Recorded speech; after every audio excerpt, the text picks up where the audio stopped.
pagi buat kita semua. Perkenalkan, nama saya Martin Slamet Sinaga, NIM 520333108. Di sini saya akan menjelaskan pengertian dari standing, operasional, prosedur, atau sering disebut juga dengan SOP pada pemasangan instalasi perangkat petir. Oke, langsung saja kita mulai. Pertama, pengertian SOP.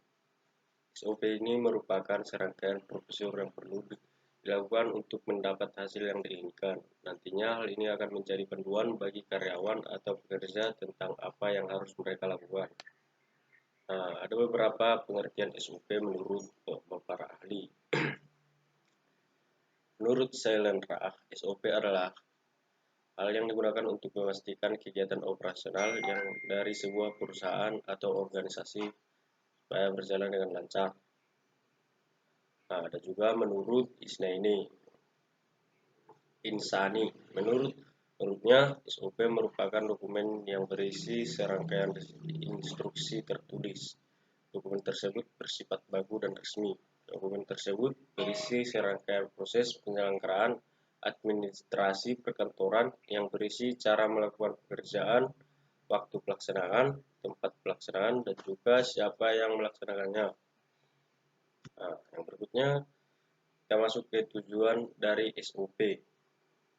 Adapun tujuan dari SOP itu ada beberapa fitur, yaitu yang pertama, agar petugas atau pegawai dapat menjaga konsistensi dan tingkat kinerja petugas atau tim dalam organisasi atau unit kerja. Yang kedua, agar mengetahui dengan jelas peran dan fungsi tiap-tiap posisi dalam organisasi. Yang ketiga, memperjelas alur tugas, wewenang, dan tanggung jawab dari petugas pegawai yang terkait. Yang keempat, melindungi organisasi kerja dan petugas dari malpraktek atau kesalahan administrasi lainnya. Yang kelima, untuk menghindari kegagalan atau kesalahan, keraguan, duplikasi, dan inefisiensi. Nah, yang berikutnya fungsi dari SOP. Adapun fungsi dari SOP ini yaitu yang pertama, melancarkan tugas petugas atau pegawai atau tim atau unit kerja. Yang kedua, sebagai dasar hukum bila terjadi penyimpangan. Yang ketiga, mengetahui dengan jelas hambatan-hambatannya dan mudah dilacak. Yang keempat, mengarahkan petugas untuk sama-sama disiplin dalam bekerja. Yang kelima, sebagai pedoman dalam melaksanakan pekerjaan rutin. Oke, selanjutnya pemasangan instalasi penangkal petir sesuai SOP. Di sini saya mengulangi materi saya, itu pemasangan instalasi penangkal petir sesuai SOP dengan SOP yang di atas yang telah saya jelaskan di atas tadi. Nah, syarat yang sesuai tentang komponen instalasi panel listrik. Itu yang pertama, syaratnya penangkal petir adalah rangkaian jalur yang difungsikan sebagai jalan bagi petir menuju ke permukaan bumi tanpa merusak benda-benda yang dilewatinya. Ada 3 bagian utama pada bagian penangkal petir. Yang pertama, itu ada batang penangkal petir. Batang penangkal petir ini berupa batang tembaga yang ujungnya runcing. Juga runcing karena muatan listrik mempunyai sifat mudah berkumpul dan lepas pada ujung logam yang runcing. Dengan demikian dapat memperlancar proses tarik-menarik dengan muatan listrik yang ada di awan. Batang runcing ini dipasang pada bagian puncak atau bagian atas gedung. Nah, yang kedua, kawat konduktor. Bagian kedua dari penangkal petir ini ada itu kawat konduktor. Kawat konduktor ini terbuat dari jalinan kawat tembaga, di mana diameter jalinan kabel konduktor sekitar 1 cm hingga 2 cm. Kabel konduktor ini berfungsi sebagai meneruskan aliran muatan listrik dari batang muatan listrik ke tanah. Nah, kawat konduktor tersebut dipasang pada dinding di bagian luar bangunan. Yang ketiga, Yang ketiga yaitu tempat pembumian. Tempat pembumian ini sering juga disebut grounding, berfungsi mengalirkan muatan listrik dari kabel konduktor ke batang pembumian atau ground rod yang tertanam di dalam tanah.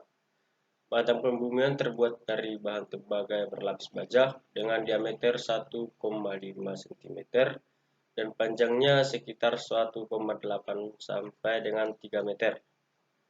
Untuk lebih memahami bagaimana sebenarnya penangkal petir tersebut diapakan, perhatikanlah gambar di bawah ini. Nah, di sini ada gambar. Di sini adalah gambar dari penangkal petir. Di sini adalah ini batangnya, ini kabel tembaganya, dan ini tempat pembumiannya. Kita sebut dengan grounding. Dan ini yang ujung atasnya itu ground rod clamp. Oke, kita lanjut ke slide berikutnya. Nah, di sini ada cara pemasangan penangkal petir. Pemasangan penangkal petir haruslah mengikuti prosedur dan standar yang ada, mulai dari besaran kawat penghantar, nilai resistansi grounding, dan ketinggian ujung penerima petir. Untuk memasang grounding, kita harus melihat struktur tanah, dilihat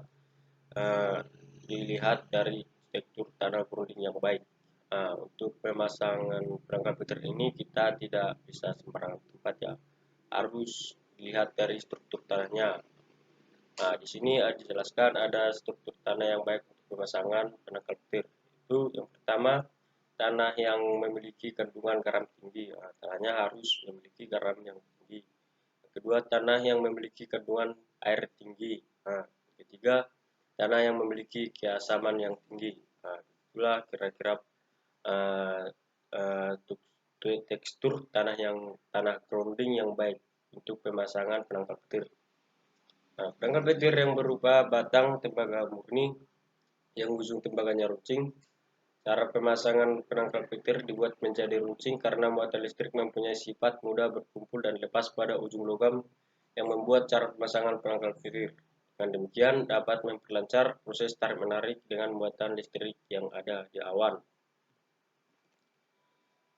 Nah, dengan demikian dapat memperlancar proses tarik-menarik dengan muatan listrik yang ada di awan. Pemasangan penangkal petir ini dipasang pada bagian puncak sebuah bangunan atau gedung merambat ke dalam bangunan melalui kawat jaringan listrik, dan bahannya dapat merusak alat-alat elektronik di bangunan yang terhubung ke jaringan listrik itu. Selain itu juga dapat menyebabkan kebakaran atau ledakan.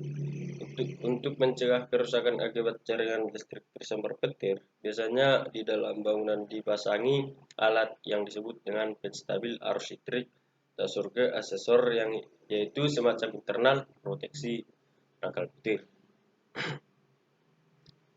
Baiklah, sekian penjelasan dari saya tentang pengertian dari standing operasional SOP atau penjelasan pemasangan instalasi penangkal petir menggunakan SOP. Jika ada kesalahan yang saya buat atau tutur kata yang kurang berkenan di hati saudara, saya mohon maaf. Sekian dan terima kasih.